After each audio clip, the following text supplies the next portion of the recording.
In esports, we have genres of games. We have first shooter, we have MOABs, we have arcade, we have third person, we have battle royale, we have so many. And in esports, there is no one body that regulates the genres or the categories of games you have, because in esports, the publisher is the king. So to give an example, just imagine you have Nigeria, you have Cameroon, and you also have Egypt. Each of them are sovereign countries. So each of them has their own constitution. So there's no one body that is regulating or determining what goes on. It is the game publisher. So when I talk about game publisher or publishers slash developers, what do I mean? For people who play soccer, who play football, when you start your game, you see EA. For persons who play Call of Duty, when you start your game, you see Activision Blizzard. For persons who play COD Mobile, when you start your game, you see Tencent. So those persons now are the ones we call game publishers slash developers. And in esports, they are king. They are literally the presidents of their own country. They tell you what to do, what goes. So that is the distinguishing factor between esports and traditional sports. We'll be looking at the things you must know, to protect yourself, your brand, your organization. And to do that, the paramount thing is IP, which is intellectual property. So intellectual property is broken down into copyright, trademark, there's patent, and there's also industrial design. We're going to give us a list of every single stakeholder, rather the important stakeholders, because we have a lot of stakeholders in esports, the relevant or the important stakeholders, especially as it applies to us here in Nigeria and Africa too. So if we're talking about the stakeholders, we have 4 pillars. Number 1, we have the game publishers. Number 2, we have the tournament slash event organizers. Number 3, we have the sports brand sponsors slash brands. And number 4, we have gaming talents. Let us move into copyright. Let's talk about copyrights. I'm going to talk about how copyright affects publishers, how it affects tournaments slash event organizers, how it affects sponsors slash brands, and how it affects gaming talents. The game publisher is king. Whatever they say goes. Do you understand? No matter what you have with them, they are king. They have veto power. If they don't want you to be involved in the association, they don't want you to host their events, there's nothing you can do about it. And if you go on, you might be met with a lawsuit. They control the game's code, artwork, sound, and branding. This gives them the legal right to authorize or restrict how their games are used in tournaments, streams, and broadcasts. So that just tells you that the game you are playing, even though it's mobile, it's all based on code. And if it's a code, it means someone wrote it. It means someone took time to write it. It means it's someone's idea that he penned down, or rather typed down and put into a program that translated it to what you are seeing. The sounds, the branding, and everything. That is what we're talking about. So that's what gives them that copyright. So now, if you don't understand what copyright is, a copyright gives you exclusive rights to control whatever you create, especially when it comes to literary things you wrote down, or anything that comes out from what you wrote down. So that is how you know what a copyright is. So if tomorrow you decide to write a code, or you write lyrics to a song that is performed, you are the original owner. That's what we mean by copyright. So in the Nigerian context, What regulates that is the Copyright Act 2022. So, by virtue of this act, if you look at section 2 and 9, publishers own exclusive right to reproduce, distribute, and publicly communicate their games. So if you're an esports organizer, a tournament organizer, or you own a streaming service, before you can utilize or quote unquote exploit that game, especially when it comes to commercial use, you have to obtain a permission from the publisher before doing anything. That's what it simply means. So now, number two, let's also look at licensing and commercial exploitation. Publishers will always monetize their esports through licensing deals, such as broadcast rights, tournament approvals, and merchandising. So basically, so Nigerian publishers and foreign rights holders can grant local tournament licensing under Section 30. So what does this mean? You, let's say there's a game developer on this call right now in this session, and you develop a game and you put it on App Store, or you put it on Steam, and you want to make money from it. You can do that by putting there that you own everything. So anybody who is trying to use your product, your intellectual property, has to pay you or has to obtain permission, because not everybody wants money. So that means that also you, that is the gaming, there's a tournament organizer. So if you go and organize a game or a tournament, especially where you're collecting money, and you're not obtaining license from Activision or Tencent or Electronic Arts, which is EA, you are actually committing what we call copyright infringement. Also look at derivative works and modifications. So let's say you're playing a game now, games that allow mods, say Sims 4, Sims 2, any modification. I think another one, Dota, used to allow you, create your character. PUBG allows you to wear different parts of the skin. So any modification you do at all, even GTA 2, same thing, Rockstar Games.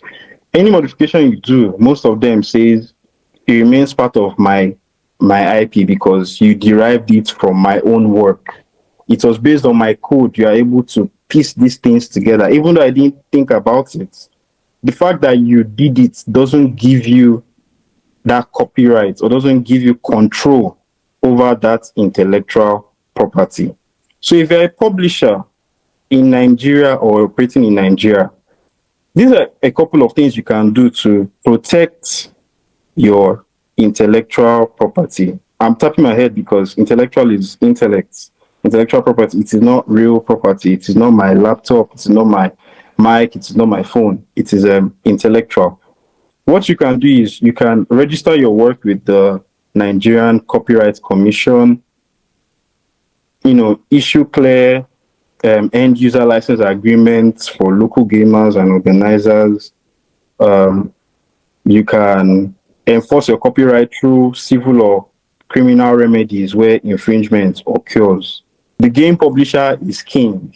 He owns his territory. And that is also what distinguishes esports from traditional sports. In traditional sports, you have one body controlling everything. In esports, you have the game publishers controlling their own game. Organizers must secure explicit, and that means written, explicit permission or licenses from game publishers to use their games in official tournaments.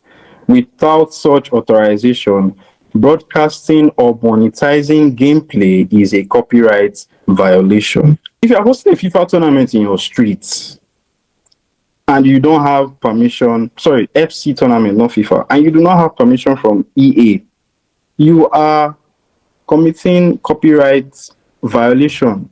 You are infringing on someone's copyright, and if they come for you, they have a good case. So this should be a warning to all tournament organizers, especially the ones that collect money and source for sponsors. another thing is tournament organizers do not automatically own broadcast or streaming rights. So you can't open your website and have a video player where you stream from and say, oh, I want people to view my website. I don't want them to go to YouTube. I don't want to embed YouTube in my website. I just let me use Pigeon. I just want them so I could get traffic to my website so I can get money from ads and all of that. If you do that, you are also committing copyright, infringement. You're infringing on someone's copyright, and obviously you'll be issued takedown notices. So if you do not, your website might go down, or that video obviously will go down. So that is what happens sometimes. Then you also have to look at organizers must ensure that any logos, music, sounds, or visuals used in events branding, trailers, or broadcasts are properly licensed. You can't just see a logo and pick it up and use it without permission. So once you see a logo, you need to first of all obtain what you call a license. In music, they call it clearance, a cleared sample. Do you understand? So if you are using anything, even the sound from a game, down to the sound, down to a speck of dust, I am exaggerating about that, a speck of dust. But you need to always obtain permission. So you can't be hosting a tournament and you are playing soundtrack that like you're playing a FIFA soundtrack or EA's FC's soundtrack. That is not right. You also have to go through ACON, which is the Advertising Regulatory Council of Nigeria. So if you're going to advertise anything, post it online, social media, or anything, there's a body called ACON. They are the ones who regulate every single advert that is going out there. You also have to check in with them. That's another thing that organizers should know. You have to check in with ACON. It's a regulatory body. They might seem quiet, but if they come for your organization, which is probably registered already, you are going to encounter a lot of problems because they will come with fines, heavy fines. That's how our parastatals love to work. They let you compile, and they hit you with a large fine. So you have to settle. Something similar happened as regards data protection with between Meta and Nigeria. I think that's going into hundreds of millions of dollars. So you see, regulatory bodies in Nigeria work. Do not think they are not working. They are working. They might move silently, but they are definitely working. Another thing is event recording and ownership. Before I continue, kudos to Carry First, the tournament they hosted in Lagos. If you attended, as you're entering, you see something, you consent. You understand, for your image to be used. All those are things that it shows that they are being compliant. Kudos to their legal team. So that means tournament organizers own the copyright in original recordings of their events. You understand? And also, here's the tricky part: you do not own the gameplay shown on the screen. You understand? So you still have to even obtain license or a permission from whatever gaming publisher you got that clip from. They're also protected under our copyrights, as audiovisual works in our Copyright Act. So let's go to compliance and enforcement. So as an event organizer, what should you do? What should you know? You should first of all obtain publisher or developer licenses before the event. You should register events, visuals, videos, or promotional content with the Nigerian Copyright Commission. You should also include IP and liability clauses in all contracts. And for the last but not the least, you shall respect notice and takedown obligations if a copyright claim arises. So sometimes some of us, but we'll get to that, but I have to say early, some of us upload videos and next thing you see is you see DMCA violation. that's a copyright claim because you are using something you um you didn't obtain license for. So let's now go to copyright legal matters for sponsors and brands. So you're a sponsor. So normally sponsors often use esports footage, player clips, game visuals in advertising and promotional materials. But you should know that content you took because of you sponsored an event belongs it still belongs to the game publisher. So you have to check how you can use it. So let's say there's a fast food franchise. Let's call it Biggie Biggie. So Biggie Biggie sponsors PUBG, and they get some clips to show that we sponsored a PUBG tournament. They have to pay attention and they have to know that they're not the owners. They can't say, "Yo, I'm the owner of this content because I sponsored it." No, that content still belongs to the game publisher. So in the Nigerian context, everything is protected under Section 2, Section 9. So brands must obtain explicit permission or a license before using materials in ads or sponsored campaigns. So using game clips, logos without authorization constitutes, like you were saying, copyright infringement. Brands that feature or rebroadcast esports tournament footage for advertising, they need to negotiate media rights with the event organizers. Media rights is okay. See, I'm authorized to use this. I'm not authorized to use this. How long afterwards can I use it? Can I still keep on using it 90 days after our contract has ended? After our contract has been terminated? So see now. So sponsors who use esports footage in commercials must confirm that those broadcast rights have been lawfully obtained by the copyright holder. You understand? So you might want to sponsor an event, but before you sponsor the event, you have to do what you call your due diligence. Let's also talk about music, branding, and in-game assets. So as a sponsor, you must ensure all creative assets, background music, visuals, characters, sounds used in campaigns are properly cleared. You can't pick up, say, Whiskey song and slap it on the background and post on your Instagram and it's an original sound. No.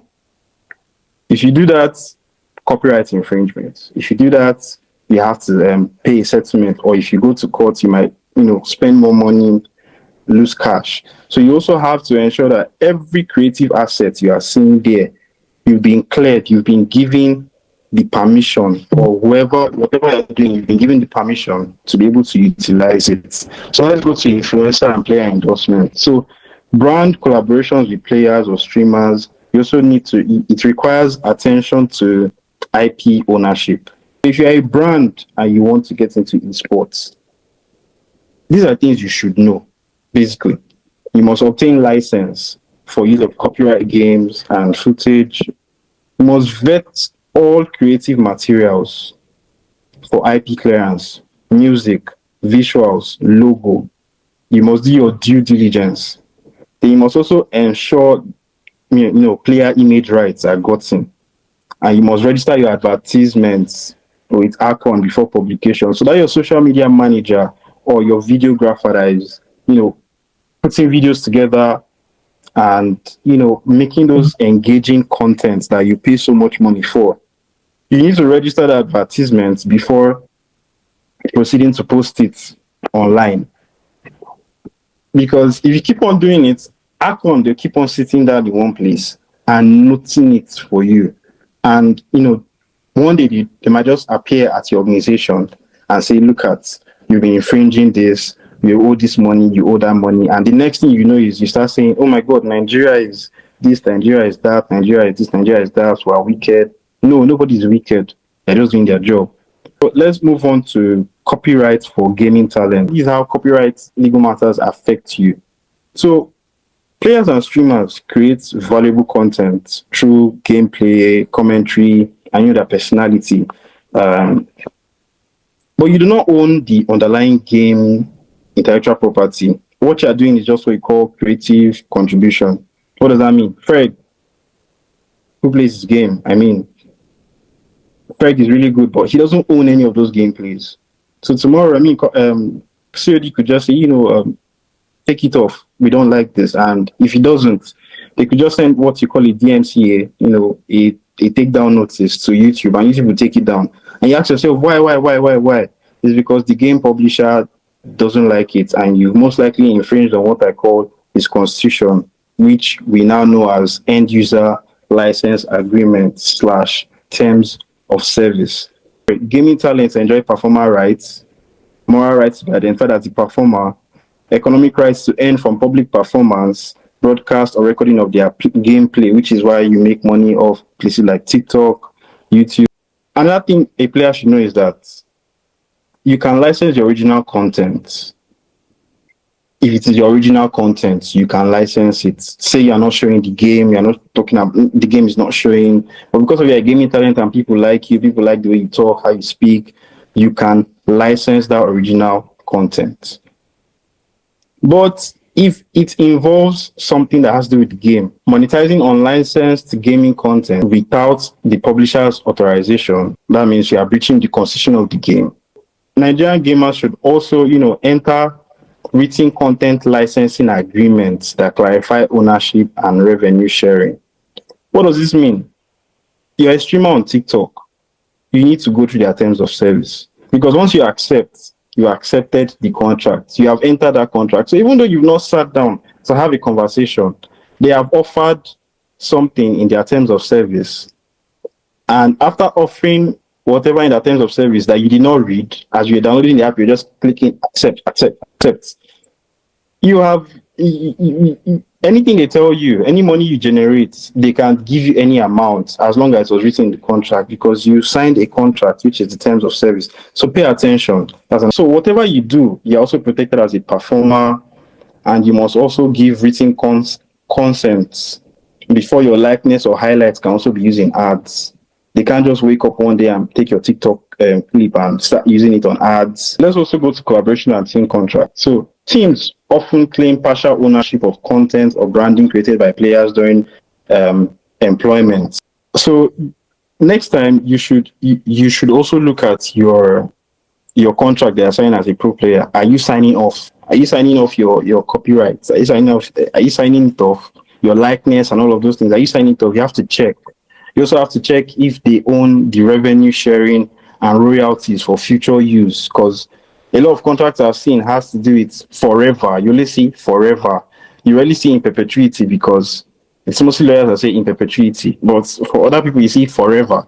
So that means you might have signed a contract a couple of years ago, and because of you are now getting popular, they could just come back from the past and rope you in and say, get over here.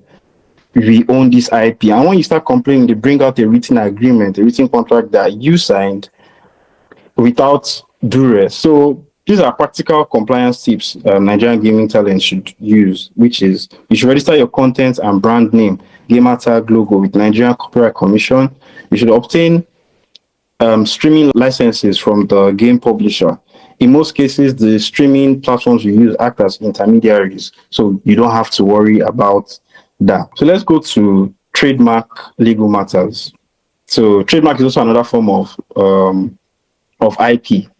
So for game publishers also must secure trademark protection for their gaming titles, series names, logos, distinctive symbols to prevent imitation or unauthorized use. These marks identify the game and establish brand recognition in the global market.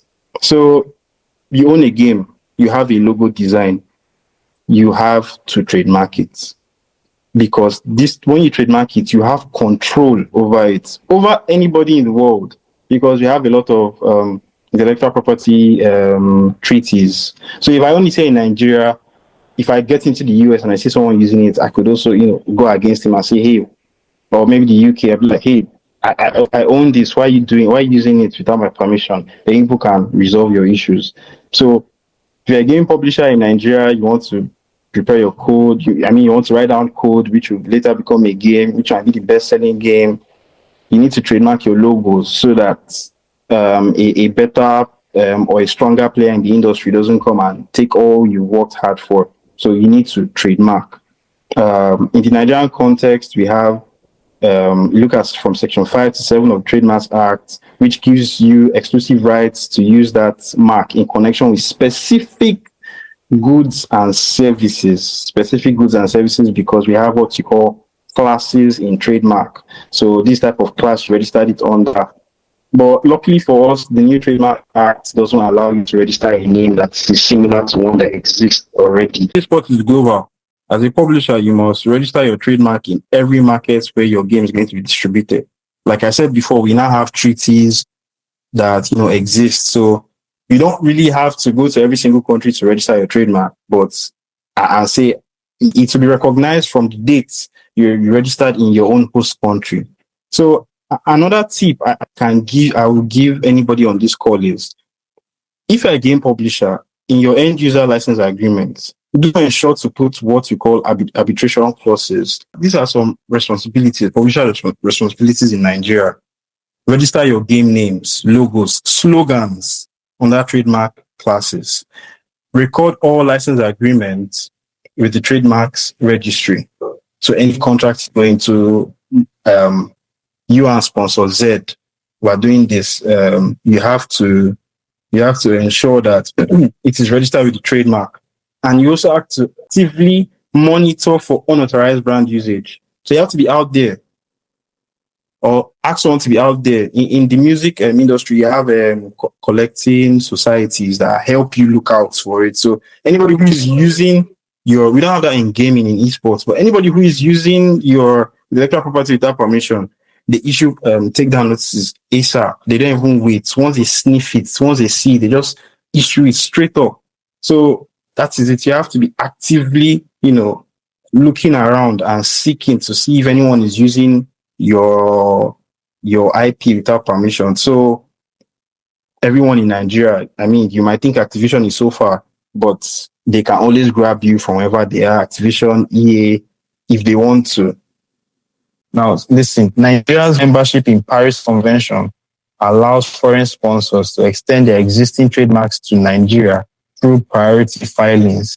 And the same thing for Nigeria outside. So if you're a Nigerian publisher or sponsor or a tournament event organizer, you can, and someone is infringing your rights elsewhere, you can still go to that country, Spain, France, UK, and say, look at that priority filing. It should not be using my name, or should not be using whatever proceeds or exploiting whatever control I may have obtained over this intellectual property. Business entities, a business entity matters in esports for publishers. So now we've left trademark, we've gone into business. So publishers should select a formal business entity to manage ownership, protect intellectual property, and limit personal liability. So common models organizations use, you can register as an LLC, limited liability company. You can register as a non-for-profit. Anything you think is right that aligns with your association's target, goal, dream, you should, that's how you should structure, because it's all about corporate governance. You need to start thinking, okay, I want to register my business. What is going to reflect what we really want to do? Do we want to make money, or do we want to just promote? Are we going to register an incorporated trustee? Are we going to register a company? And if we're going to register a company, what sort of company are we going to register? So the law that provides for this, or rather that regulates this, is called the Companies and Allied Matters Act 2020. So if you're an esports publisher, a game publisher, and you're releasing your game, it only makes sense that you register a company. So in case tomorrow you are doing something wrong and you're unaware, and anyone comes to sue you, you could say they can sue your company, not sue you as a person. I also need to introduce myself and my firm. So since I work with PCN Sportiva LP, a boutique law firm, we deal strictly on sports matters in FIFA, FIBA, as long as it has to do with sports, athletics, and recently, like I said before, esports.